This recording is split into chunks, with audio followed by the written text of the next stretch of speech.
You're fake. What do you want me to say?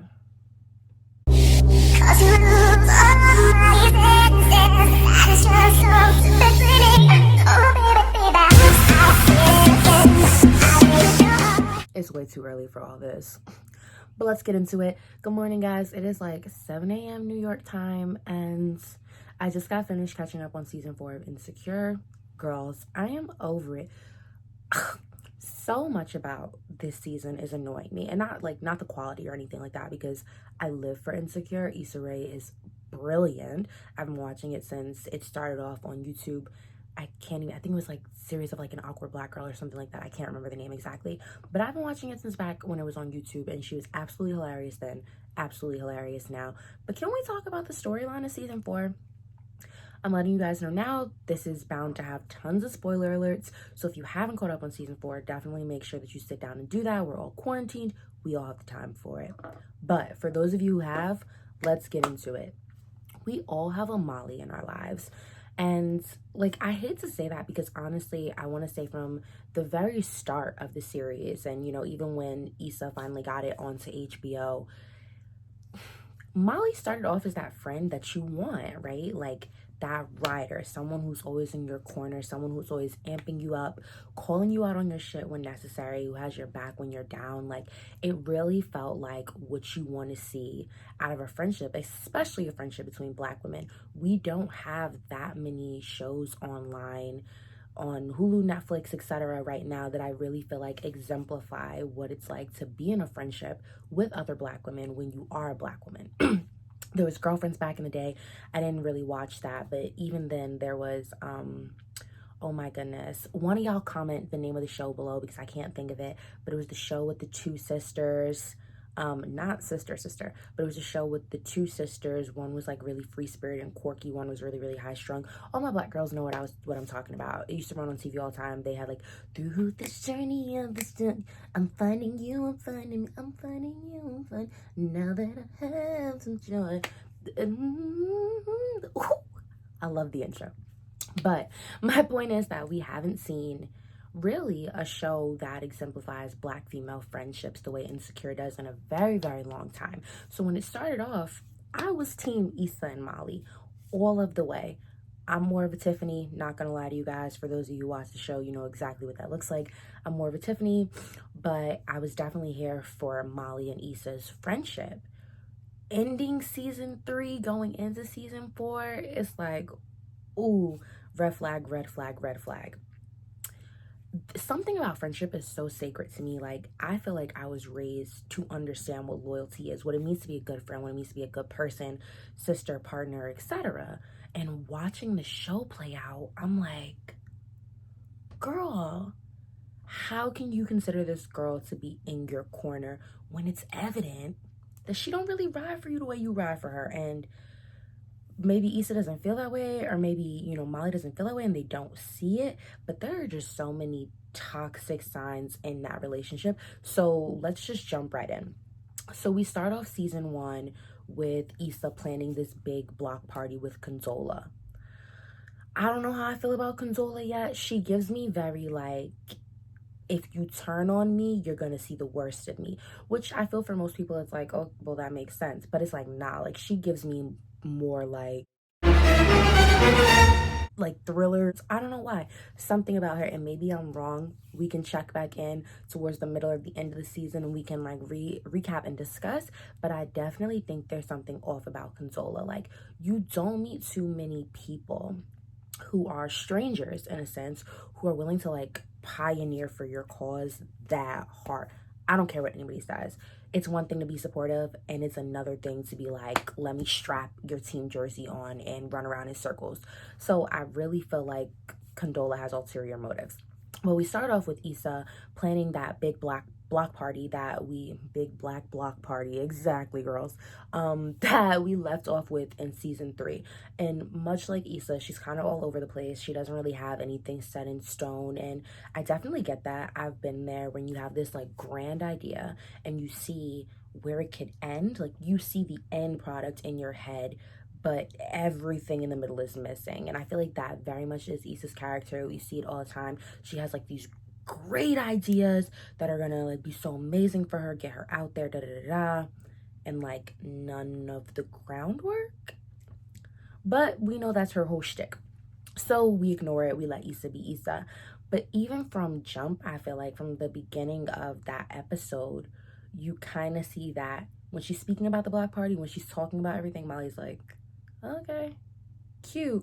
Like, she doesn't think Issa's gonna be able to do it. And part of that obviously is Issa's track record, which I understand. But I feel like if I call you my best friend, if you're like a sister to me, it doesn't matter if I've tried this 10 times. You should be championing me on and rooting for me the entire way, no matter what that looks like, no matter what setbacks you might see me facing. You know, it's one thing to give me a heads up, but it's another thing to almost have this kind of disbelief in my ability to achieve.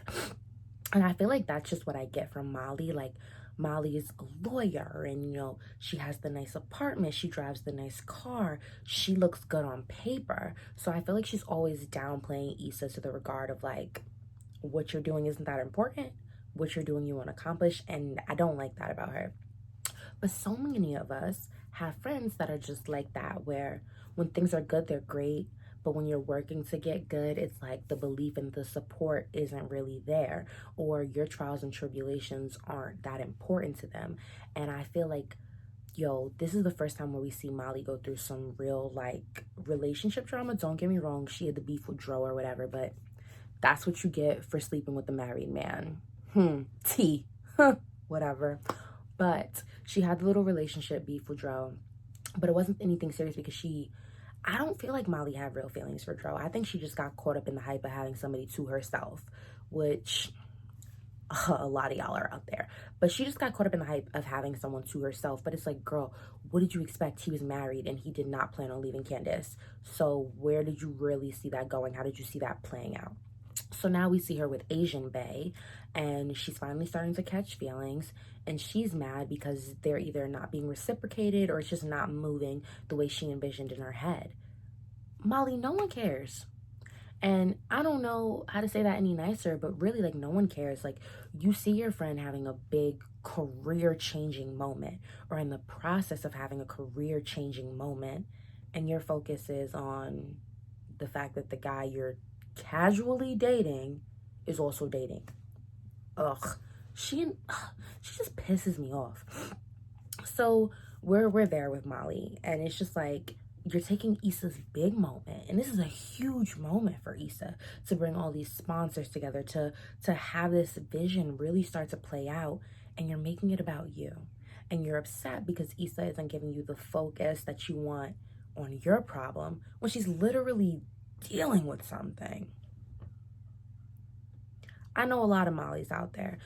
There are so many women, I feel like, who say they're your best friend, say they ride for you, say they go hard for you, say, you know, your friendship matters.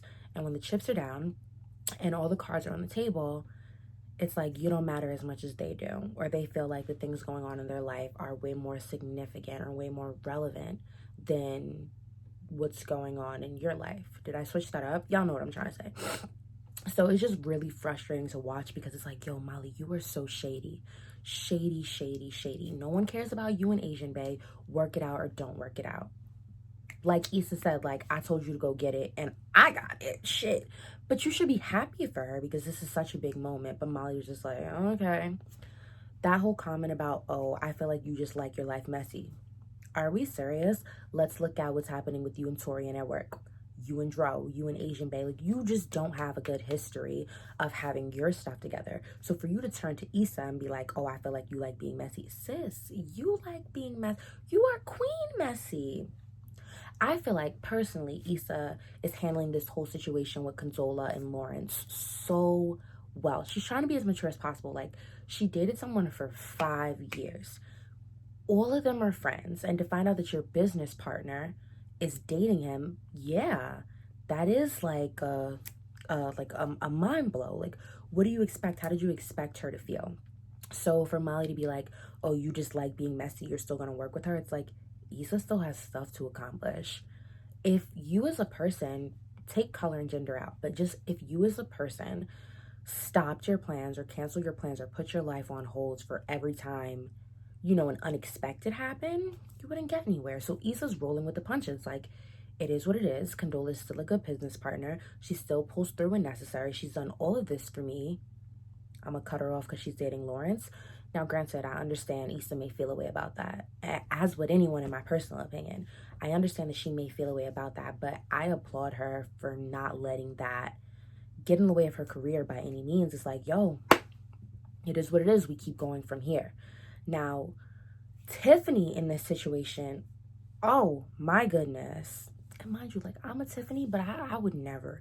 Like, it's one thing I say. If I'm cool with you, if I'm close with you, if we're friends, I'm not messing with anybody that you're messing with, right? Obviously, Tiffany didn't. She's pregnant. She's with Derek. We all know that. But I also feel like I'm not gonna let my homegirl rock with your mans, especially if I'm the one who's putting you onto my homegirl. If I'm the one trying to expand my friend group and help you make this connection with her, I'm not gonna put her onto your ex. I feel like that's just shady. That's trifling. And for Tiffany to have known that, right? And to try to blow over it when they were both in the room, like, whatever, they used to date, it is what it is, we're here now. It's like, girl, that's disrespectful. Issa's your homegirl, so you say, even though we honestly know none of them are really friends after that baby shower event. But if he says you're a homegirl, like you say, like, the least you could have done is give her a heads up. Like, yo, Consola and Lawrence were talking to each other. They went out on a date. Don't really know how it played out, but I'm just giving you a heads up so it doesn't come up. Like, really? Was it that hard? But Tiffany is Tiffany at the end of the day.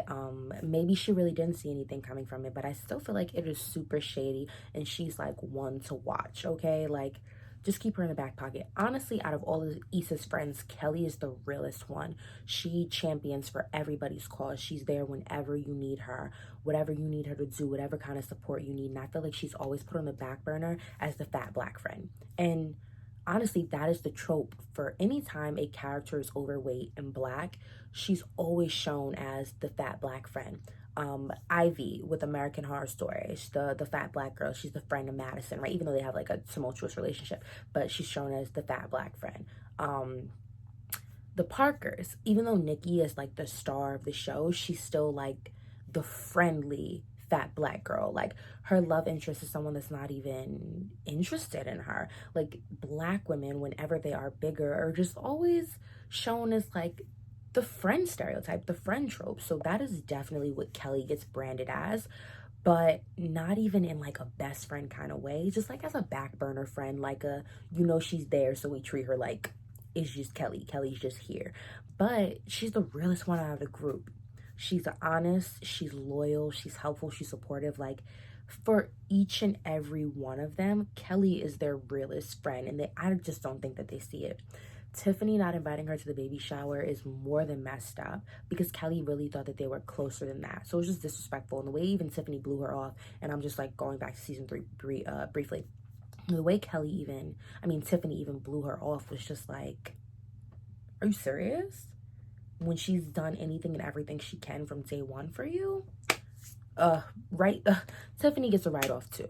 Molly gets a write-off, Tiffany gets a write-off. Issa will never get a write-off from me. Like, yes, she's messy sometimes. So messy sometimes. Yeah, sometimes you're just like, girl, where is your head at? Like, but I still rock with her.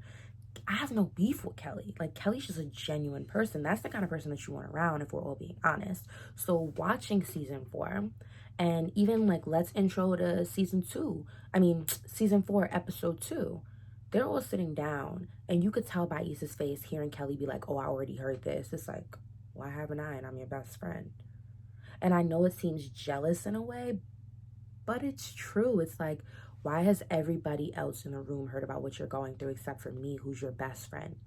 Are you really still mad that I wasn't feeding into your BS on my day? Like, come on, girl.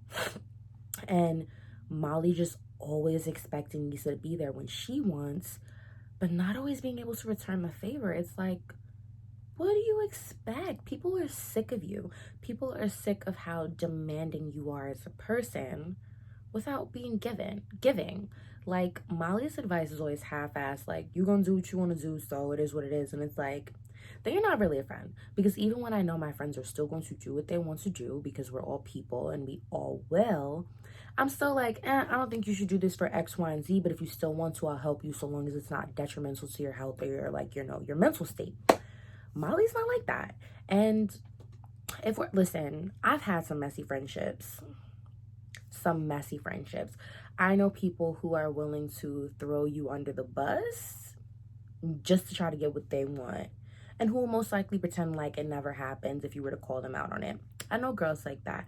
There are messy girls out here who make friendships and share secrets and everything else and and expect it to never get back to them or never get back to you or anything like that. So many people are messy, and I think it just makes it so much worse when someone is your best friend and you see how messy they can be.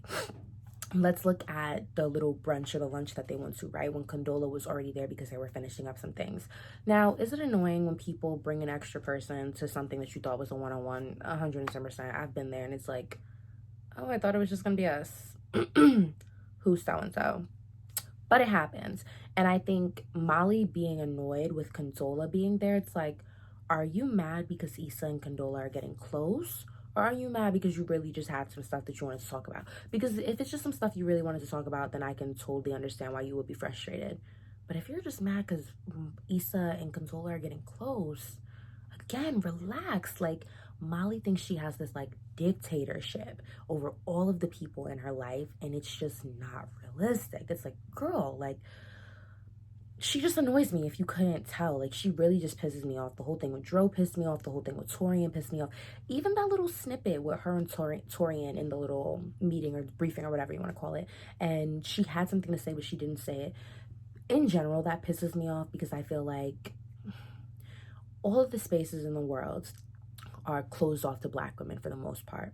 And when we get our foot in the door, while I understand why sometimes we have to minimalize ourselves, even though I don't agree with it, and I would never suggest anyone does it personally, I understand why sometimes a situation might call for you to take a step back. But watching Molly just not say something just so her and Torian can be cool, it's like, you don't have a backbone. You don't have a solid personality. You don't have a solid character, because I'm gonna do my job whether or not you like me, especially if I'm doing the job well and right. And I think Molly is so worried about who she likes and trying to make friends at times, but it's like, or how people perceive her, especially. She cares so much about how people perceive her.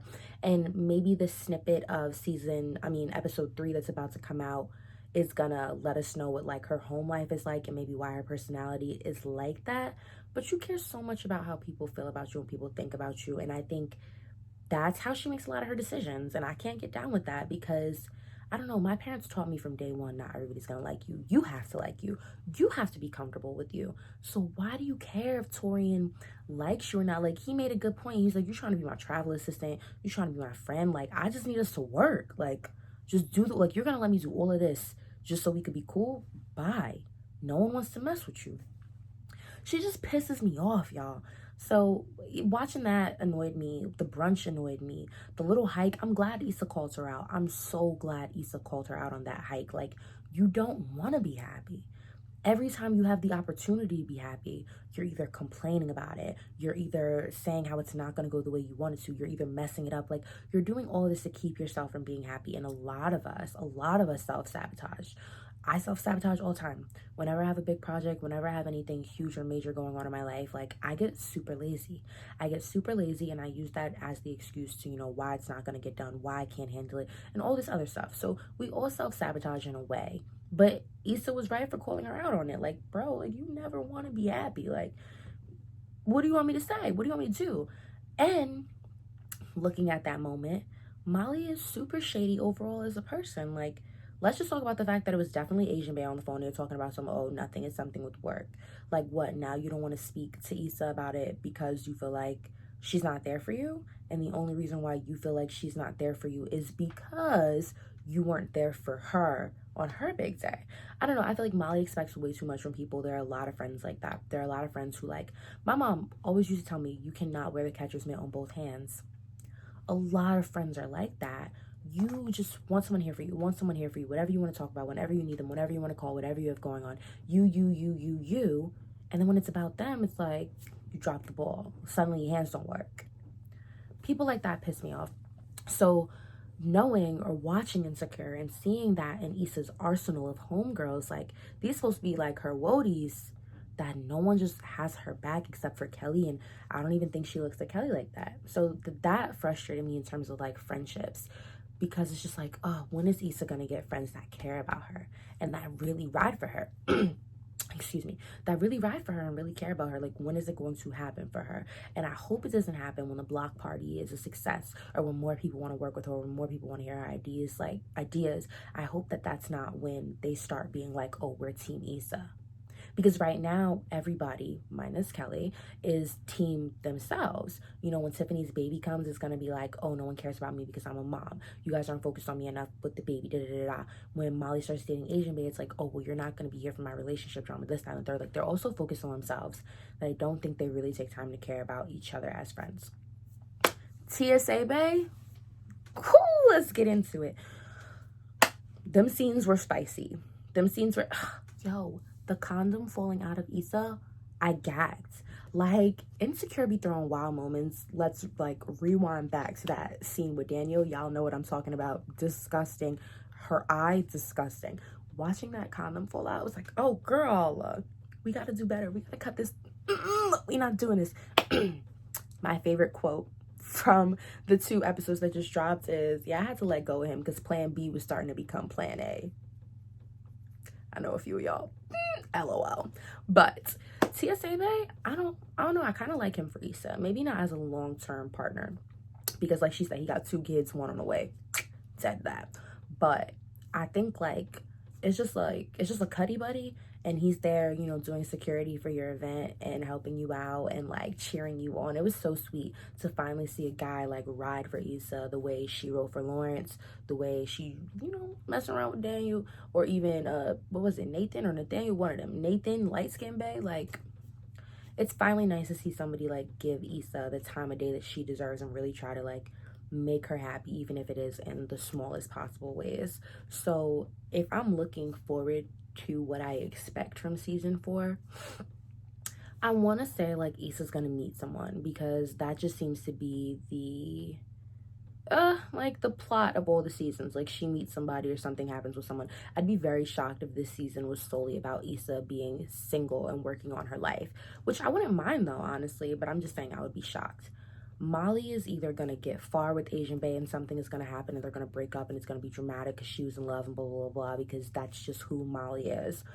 This baby with Tiffany, she's gonna have the baby and she's going to be an absolute mess. And the friends who threw it for her, the ones who she's so close with and who just planned it without her knowing, aren't gonna be there for her. And she's gonna be turning to Kelly and everybody else like they should have been there from jump, but whatever. I don't know if Derek's gonna be a great dad, if I'm just keeping it a buck. I don't know. I think Lawrence and Condola are gonna get super serious and like something crazy is gonna happen. I don't know. That little snippet from episode 2, episode 3 or whatever, where they're like, we know not to miss Condola's events, it gave me real strong Get Out vibes. Like, run while you can, Lawrence. And I know later on in the season it's gonna come up that Issa and Lawrence met without Condola knowing, and it's gonna cause a big rift between Issa and Condola. And Condola's basically gonna tell Lawrence, that she doesn't want them interacting anymore, and it's gonna make things really, really weird, and it's gonna ruin their business relationship. That's just what I'm predicting. Kelly, I hope Kelly meets somebody this season, and I hope it's somebody who really like cares about her and everything else. Like, I know Kelly be on some like get it and go, like toot it and boot it kind of time, but I really want to see for once like a fat black girl find love and be happy about it and have her friends happy for her and really just have like a moment. Like, I need there to be an episode about Kelly and about Kelly's life and about Kelly being happy, and maybe even Kelly having some other friends. Honestly, hate to say it, but that's where I'm at with that. Yeah, Lawrence, I don't know, he just annoys me. He ain't even all that cute for all this to be going on around him. Like, get it and go. Nathan, I hope he doesn't come back. There's just no need for him. Asian Bae, what's up with your sister? Tell us more about that. I want to get into the tea. And that's pretty much it. That's where I see the season going. So I will definitely continue to do these little recaps, because this is what's keeping my Sunday interesting, and I hope you guys enjoyed. Tell me your predictions. I definitely want to know where you guys see this season going, and let me know, like, are you a Molly? Because that's not cute. Or are you a Tiffany, still not cute? Are you a Issa, I want you to get it together? Or are you a Kelly and you're just like the great friend who no one pays enough attention to? So let me know. Let's talk about it. Let's discuss. When next week's episode comes out, you guys will get all the tea. And we can gab again and just see where season 4 takes us. I definitely think Insecure provides a great platform for us to discuss like Black friendships and Black women, and Black women who aren't on necessarily conventional career paths, because there are so many of us who aren't on conventional career paths and who are doing something other than medicine or teaching or things of that nature. So I definitely think it opens up windows for the fact that there are Black girls who just want to be creative and who want to work in PR and who want to work in project management, like all these things that I just feel like we don't get enough on TV. So that's honestly why I ride so hard for Insecure, because it shows Black women in so many different avenues and areas of life. And I hate to say this, but it's like it shows that we go through shit like everybody else. Like, we go through relationship drama. The idea of dating or being in an interracial relationship and the struggles that may cause for you internally and for your external views are very, very real. So I think it's very interesting that they wrote Molly to be dating an Asian man. So I love seeing it, even though I don't love Molly. I think it's interesting that we have a carefree Black girl and she's heavyset. I think that's so interesting and it's different. And you know, they don't try to turn down Kelly's sexuality. They don't try to monitor or wrangle her in. They let her be, and I love that. What do we call that? Growth. And then while I hate that, in my opinion, Tiffany is your stereotypical light-skinned girl, I'm glad that we have one. And I'm glad that she's not played to be this like ditzy, clueless, light-skinned Black girl, but that she's your like Hillary Banks with brains, in my opinion. So I love that we get to see that. I love that we get to see an older version of what your stereotypical light-skinned Black girl looks like. When she's married and has kids and has a career. Like, I'm kind of living for all of the different ways that they portray us in this show. It's very, very real. The music is always on point. I love that they feature so many different artists. I honestly Shazam a lot of the music in Insecure because it's great. So whoever is doing the scoring for this, I think that's what it's called, kudos to you. I'm loving it. And I love the little after the episode recap. So Insecure is definitely something I would recommend. If you haven't gotten into it, get into it. If you have gotten into it but you've never seen Issa stuff from back in the day on YouTube, get into that, because that was pure jokes. And yeah, I will catch you guys next Sunday with a brand new recap of the episode. Can't wait to talk.